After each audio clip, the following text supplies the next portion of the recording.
Hello friend, बहुत बहुत स्वागत है आपका मेरे चैनल पी गवर्नमेंट एग्जाम में। दोस्तों आज डिस्कस करेंगे वर्णमाला के बारे में। वर्णमाला में हम लोग डिस्कस करेंगे व्यंजन को, ठीक है। इससे पहले वर्णमाला का एक पार्ट मैंने अपलोड कर दिया है, उसमें मैंने स्वर के बारे में डिस्कस किया है और पूरी डिटेल में, मतलब कोई भी क्वेश्चन किसी भी तरीके का कुछ आएगा तो आपका पूरा हो जाएगा।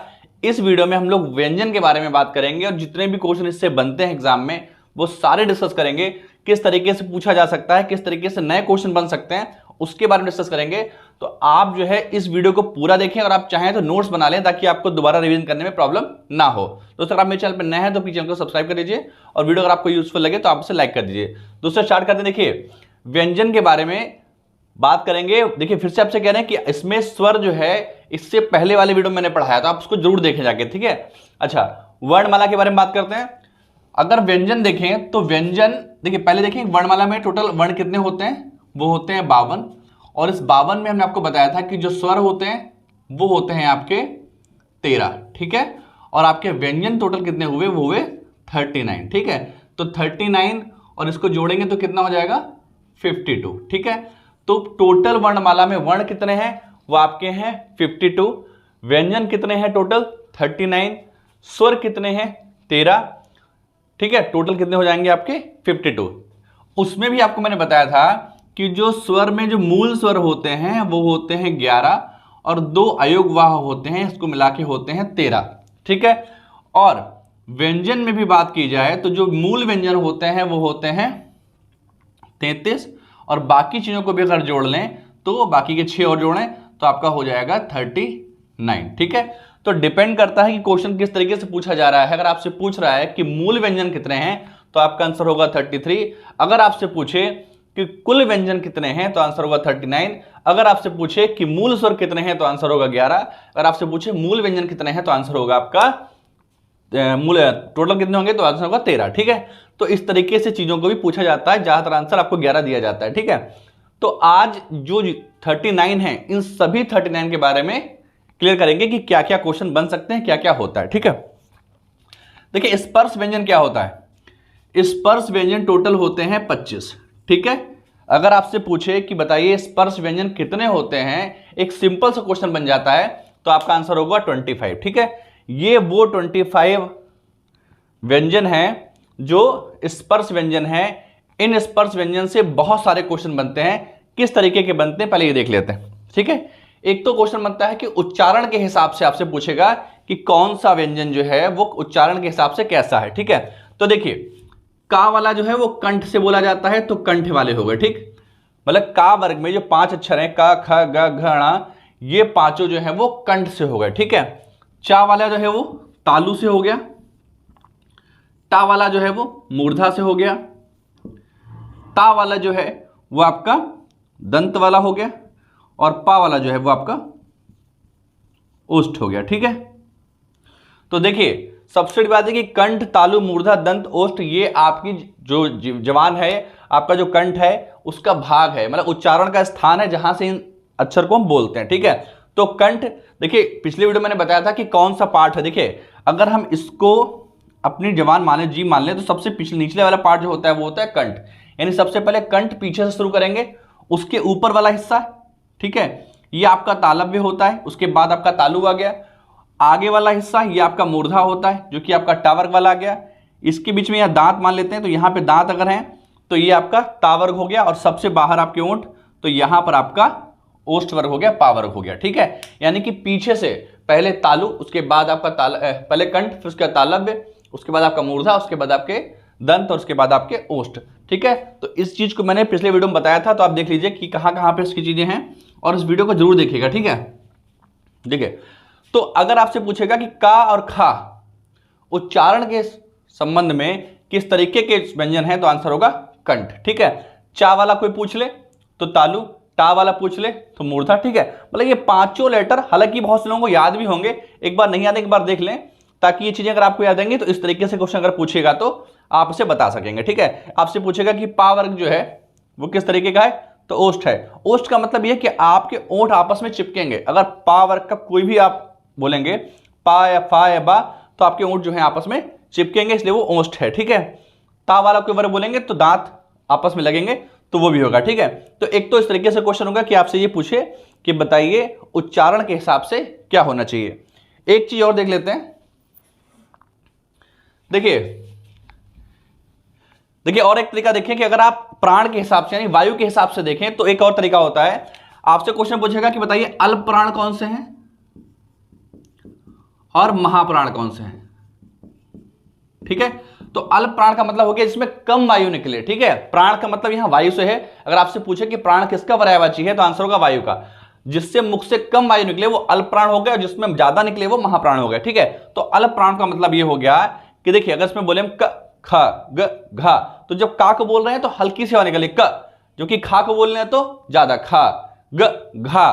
तो इस तरीके से का जो होगा वो आपका अल्प प्राण होगा। उसके बाद खा जो है उसमें ज्यादा हवा निकले तो महाप्राण होगा, फिर ग अल्प प्राण हो गया। इसी तरीके च छ ज झ। ठीक है, यानी कि पहला, तीसरा और पांचवा ये क्या होगा, ये आपके अल्प प्राण होगा। इनसे यानी कि इनको बोलने में कम वायु निकलती है, कम हवा निकलती है या कम एनर्जी होती है। तो अल्प प्राण आपके 1 3 5 हो गए।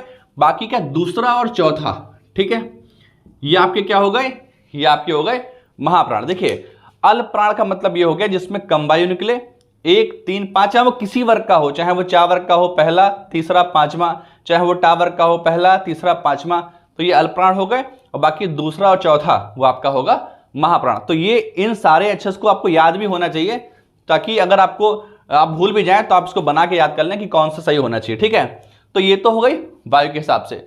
दूसरा होता है कंपन के हिसाब से।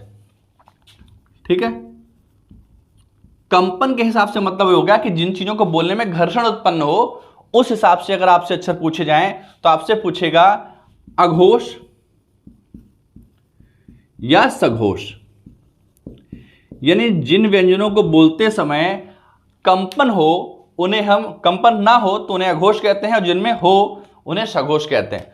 तो जो पहला और दूसरा होता है, पहला और दूसरा वो आपका होता है अघोष, यानी उनको बोलते समय कंपन उत्पन्न नहीं होता। और सघोष की बात करें तो तीसरा, चौथा और पांचवा जो है वो आपके क्या होते हैं, सघोष। ठीक है, तो या तो अल्प प्राण महाप्राण पूछेगा या आपसे अघोष सघोष पूछेगा। तो याद रखिएगा अल्प प्राण में 1 3 5, महाप्राण में 2 4, अघोष में 1 2, सघोष में 3 4 5। ठीक है, तो इस तरीके से चीजें आपसे पूछी जा सकती हैं। या फिर आपके उच्चारण स्थान आपसे पूछेगा, कंठ, तालु, मूर्धा, दंत, ओष्ठ, इस तरीके से पूछेगा। इस तरीके से चीजें भी आपकी क्लियर हो जाएंगी। ठीक है, आगे बात करते हैं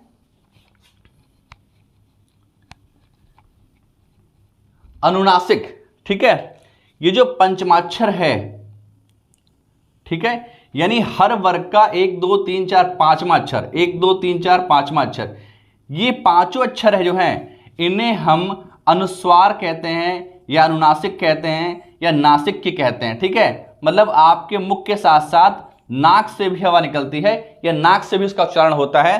तो ड ढ ण ण म ये सब चीजें जो होती हैं वो अनुनासिक होती हैं। ठीक है, आपको उससे पूछेगा कि नासिक के व्यंजन कौन सा है, तो पांचवा जो भी है वो नासिक के है। ठीक है, या आपसे पूछे अनुस्वार वाला कौन सा है तो इसी से है। ठीक है, तो कहने का मतलब ये है कि नासिक के व्यंजन आपसे पूछे जिससे नाक से हवा निकलती है तो हर पंचमाक्षर जो है, हर पांचवा अक्षर वो आपका क्या होगा, वो वर्ग का नासिक के होगा। ठीक है, जिससे नाक से हवा निकले। ठीक है, तो इस तरीके से चीजें हो सकती हैं। अच्छा, अब बात करते हैं अंतस्थ व्यंजन की। देखिए अंतस्थ व्यंजन क्या होता है, या र ल व। आपसे पूछे ऐसे व्यंजन जो स्वर तथा व्यंजन दोनों की तरह यूज होते हैं, जिनका यूज स्वर की तरह भी होता है व्यंजन की तरह भी होता है, वो व्यंजन कौन से हैं, तो अंतस्थ व्यंजन है। ये कितने हैं, ये या र ल व, यानी ये 4 हैं। ठीक है, अब 4 के बारे में जानेंगे कि या र ल व इनका उच्चारण स्थान क्या है। तो अगर हम देखें जो या है वो आपका तालव्य है, रा और ला जो है वो आपका दंत मूल है, ये भी आपका दंत मूल है, और वा जो है वो आपका दंत ओष्ठ है। यानी कि या को बोलने में तालु का प्रयोग होता है, रा और ला को बोलते में दंत मूल, दंत मतलब दांत, मूल मतलब मसूड़ा, दंत तो मसूड़ा होगा, और ला का भी वही हाल है, और वा जो है वो आपका दंतोष्ठ, दांत और ओष्ठ का प्रयोग होता है। तो इस तरीके से इन चारों का अलग से क्लासिफिकेशन भी हो जाता है कि या रा ला वा क्या है। ये आपका अगर बोलने के हिसाब से पूछा जाएगा तो तालव्य है, दंतमूल है और दंतोष्ठ है। अगर आपसे पूछे कि जो ये या रा ला वा है ये अल्प प्राण है कि महाप्राण है, तो आप देखिए ये र ल व, मतलब कम वायु निकल रही है, तो ये सभी अल्प प्राण है। ठीक है, अल्प प्राण मतलब जिससे कम वायु निकले, तो य र ल व जो है वो अल्प प्राण है। क्लियर। अच्छा, ये सघोष है कि अघोष है? तो ये आपके सघोष हैं, ये भी आप याद रखिएगा। मतलब किसी तरीके से क्वेश्चन पूछेगा, आपका हो ही जाना है। ठीक है, तो आप इसको देखिए। ठीक, तो आपका हो गया अंतस्थ व्यंजन। अब आगे बात करते हैं ऊष्म संघर्ष व्यंजन। देखिए, आप चाहे इसका स्क्रीनशॉट ले लीजिए। ठीक है, अब बात करते हैं ऊष्म संघर्षी व्यंजन। देखिए, ऊष्म संघर्षी व्यंजन होते हैं 4। कौन कौन से होते हैं? श, श, श और ह। ये 4 जो है वो ऊष्म संघर्षी व्यंजन है। देखिए, पहली बात तो यह कि सिंपल ही क्वेश्चन पूछ लिया जाता है कि बताइए ऊष्म संघर्षी व्यंजन कितने हैं? आंसर 4। या पूछेगा इनमें से कौन सा ऊष्म संघर्षी व्यंजन है, तो इन 4 में से आपको ऑप्शन मिलेगा। या आपसे पूछेगा इनमें से कोई कौन नहीं है, तो 3 तो यही होंगे, एक आपसे अलग से पूछेगा, तो वो आपके हो जाएंगे। ठीक है, आपसे पूछेगा ऊष्म संघर्षी व्यंजन कितने हैं? आंसर होगा 4। अंतस्थ व्यंजन कितने हैं? आंसर होगा 4। आपसे इनमें से कौन सा नहीं है, तो 3 देखिए, एक हटा देगा। या पूछेगा कौन सा है, तो इन चारों में से एक आंसर आपको मिल जाएगा। इसका भी क्लासिफिकेशन करते हैं, तो जो शाह है वो आपका तालव्य है, जो शाह ये वाला षटकोण वाला है ये आपका मूर्धन्य है या मूर्धा है, ये सा वाला है ये आपका दंत है, और जो हा है ये आपका कंठ से बोला जाता है। ठीक है, तो इस तरीके से अगर उच्चारण के हिसाब से पूछेगा तो इस तरीके से आपसे पूछा जाएगा। अगर आपसे पूछे कि ये अल्प प्राण है या महाप्राण है, तो श श श जो है ये आपके महाप्राण हैं और ये आपके अघोष हैं।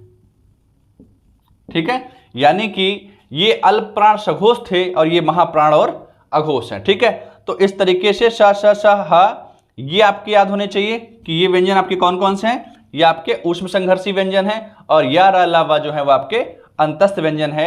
एक चीज आप देखिएगा कि जो स्पर्श व्यंजन है ये वाला, अंतस्थ व्यंजन है ये वाला, और ऊष्म संघर्षी, इन तीनों को मिलाकर ही मूल व्यंजन कहा जाता है। ठीक है, यानी इनको अगर जोड़ेंगे आप 25 4 4 टोटल 33 जो हैं यही आपके मूल व्यंजन हैं। इसमें दुगुणन व्यंजन और संयुक्त व्यंजन को काउंट नहीं किया जाता। तो इसको भी आप लिख लीजिए इस तरीके से, चाहे आपसे उच्चारण के हिसाब से पूछे और चाहे आपसे प्राण के हिसाब से पूछे, चाहे आपसे सघोष अघोष पूछे, किसी तरीके से पूछेगा आपका क्लियर हो जाएगा। आगे देखते हैं।